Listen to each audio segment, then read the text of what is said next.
Tonight, the Australian Broadcasting Corporation celebrates the hijab. It's just so sensuous and such a source of empowerment. Ladies and gentlemen, so this surreal, bizarre, frightening surrender continues to the totalitarian and terrorist forces that are waging war on our civilization, that want to destroy our civilization, that want to destroy all of our freedoms.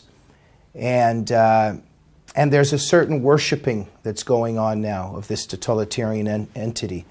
And it's happening all the time. So now the Australian Broadcasting Corporation on its website, very expectedly, celebrated the hijab as sensuous and a source of empowerment.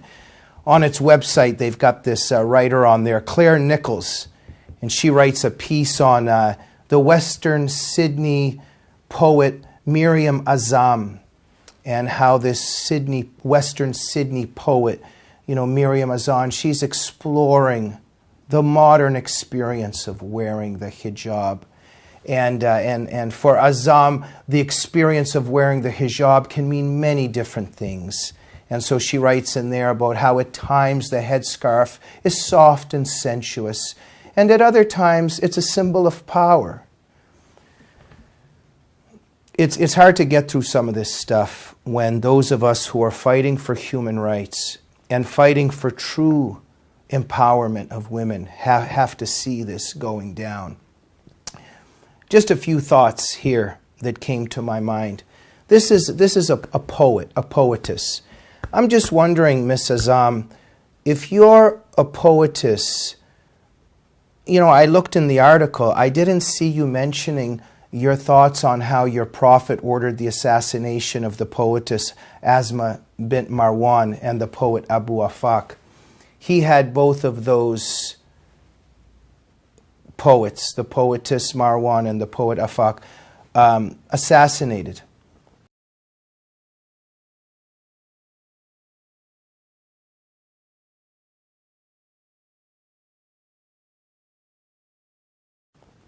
I'm just wondering why Azam did not mention these poets and what the Prophet Muhammad did to them. I searched this article for the mentioning of Aqsa Parvez, 16-year-old girl in Toronto back in 2008. A very famous, tragic case. 16-year-old girl Aqsa Parvez was murdered by her father and her brother because she didn't want to wear the hijab. Why didn't the article mention Aqsa? And by the way, yes, this happened 10 years ago, and it always matters. It doesn't matter that it happened 10 years ago. We mention it because it's a famous case. But Aqsa represents hundreds, thousands, tens of thousands, millions of women, either murdered, either raped, mutilated, maimed, acid attacks, or simply just suffering under Islamic gender apartheid. Aqsa Parvez represents millions of these women that are suffering under Islamic law, and what happens to these women when they don't wear the hijab. Why didn't this article that we're mentioning and that I'm mentioning mention Aqsa Parvez and all the women suffering? The producer of this show, Annie Cyrus, is very busy working 24/7 to shed light on all the suffering women and girls in the world today who are suffering under Islamic law, and especially on her home country of Iran. And as Annie has been very active about and has shed light on, so many Iranian women and girls in Iran at this moment are being butchered and raped and murdered for not wearing the hijab. Why didn't this article in the Australian Broadcasting Corporation's website mention any of this while it's lauding the hijab? I strongly suggest all of you to go to Robert Spencer's website, Jihad Watch, to keep an eye on all of these things. Robert Spencer is the leading scholar and humanitarian activist that's on top of all of this. Now go to his article, do a Google search, Robert Spencer, Australian Broadcasting Corporation lauds hijab as sensuous, source of empowerment. And in that article, Robert documents many, many, many cases of the women and girls that have been murdered because they dared not to wear the hijab. And these women and girls include Muslim women and girls as well as non-Muslim women and girls. Everyone suffers under Sharia that is under Sharia.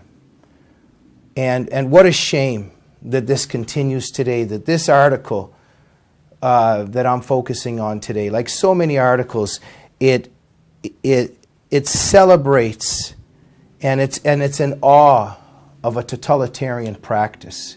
Because, ladies and gentlemen, in Quran 24:31 and 33:59, it is very clear that hijab is mandatory.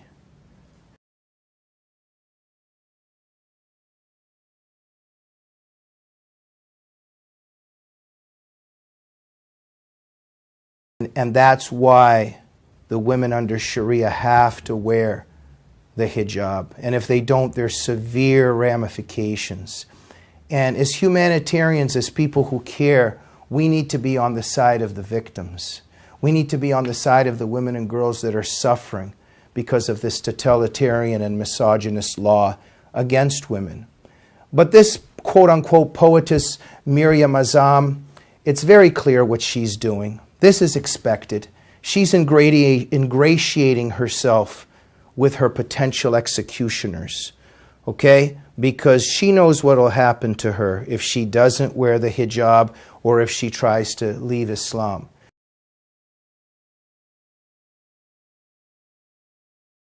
She's ingratiating herself with her potential executioners. But the Australian Broadcasting Corporation and Claire Nichols, this author, what a betrayal. What a betrayal of the women that you're pretending that you're on the side of. But it's very, very clear who are the real lovers of Muslim people and who are the people that pretend that they're Muslim for Muslim people, but they actually betray them in the most shameless, shameful, and callous and heartless sense. I dedicate this program to the memory of Aqsa Parvez, 16-year-old girl that was murdered by her father and her brother in Toronto in 2008 because she wanted to be free and she didn't want to wear the hijab. And those of us with true love in our hearts and true caring for Muslim people and for Muslim women and girls should be thinking of Aqsa Parvez every day and should be working 24/7 to try to protect the future Aqsa Parvezes, the present Aqsa Parvezes, from suffering that fate. We'll see you on the next Jamie Glazov moment. Good night.